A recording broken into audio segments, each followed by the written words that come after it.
একদম আপনার গানটা শুনবো সবাই। আমি চেষ্টা করেছি কমেডি করার একটু। So that's there. And also on top of it, এবারে অনেকগুলো ছবি রিলিজ হচ্ছে মুভির পাশাপাশি। আমি অনুরোধ করবো সবাই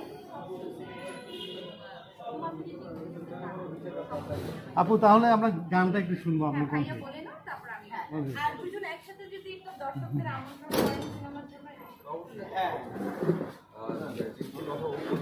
আমি আসলে দু তিনটা জিনিস একটু অ্যাড করে দিই। সেটা হচ্ছে খুব কঠিন একটা জার্নি আমরা দিয়েছি। আমি এবং এটা সত্যি যে আমরা যে চলচ্চিত্রে কাজ করি প্রত্যেকটি ক্ষেত্রেই সবাইকে ভীষণ পরিশ্রম করতে হয়। সেখান থেকে আসলে কারো কোনো একটা জায়গা ভালো লাগে, কোনো একটা ভালো লাগে না, এবং সেটাও খুব স্বাভাবিক। কিন্তু এই যে জার্নিটা জিনছি এর পিছনে আসলে দুজনকে আমি একটা স্পেশালি বলবো। একজনকে দেখতে চলে গেলেন কামরুজ্জামান রোমান।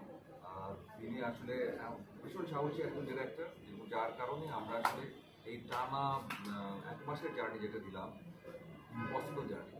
কারণ আমাদের ঘুম, খাওয়া, থাকা সব কিছুই আসলে খুব ওলটপালট অবস্থায় ছিল। বিভিন্ন লোকেশনে শুট করতে হচ্ছে, এবং আমার কাছে সময় কম, কিন্তু দিতে আসতে হবে ছুটিটা। তো ওই পরিশ্রমের ভিতর দিয়ে গেছে। প্লাস হচ্ছে যেই জায়গাগুলোতে আমরা গিয়ে শুট করছিলাম খুব আরামদায়ক জায়গা ছিল না। এবং সেই ক্ষেত্রে আসলে যে আমাদের আব্দুল আজিজ ভাই, তিনি আসলে নিজেকে এত বেশি সাপোর্টটা আমাদের সাথে ছিলেন, সেগুলো আসলে রিফ্লেকশন আপনারা পর্দায় বিভিন্ন দৃশ্যে দেখতে পাবেন। সেই সাথে পারিয়া, যাতে কিনা আপনারা যেভাবে করে আপনি পর্দায় দেখছেন, এবং আমি গ্যারান্টি দিয়ে বলতে পারি যে আপনারা আসলে নতুন একজন পাঠিয়ে দেবেন, নো ডাউট। ওকে দেখলে আপনাদের মনে হবে পাশের বাড়ির সেই সুন্দর মেয়ে, যে কিনা এত সুন্দর করে কথা বলে, যে কিনা যার চাওয়াটা এত সুন্দর, এবং তার চাওয়াটা এত পরিষ্কার, এবং সেই পরিষ্কার চাওয়ার জন্য সে আসলে কি না করছে।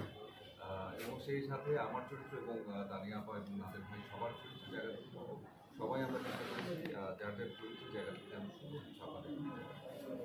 সবাইকে একটা বিষয় বলবো, গল্প ভাবনা থেকে শুরু করে গল্পের প্লটিং এবং মেকিং সবই কোনোরকম, এবং আপনাদের ভালো লাগার জায়গায় নিয়ে যাবে কিন্তু কাজ করছে।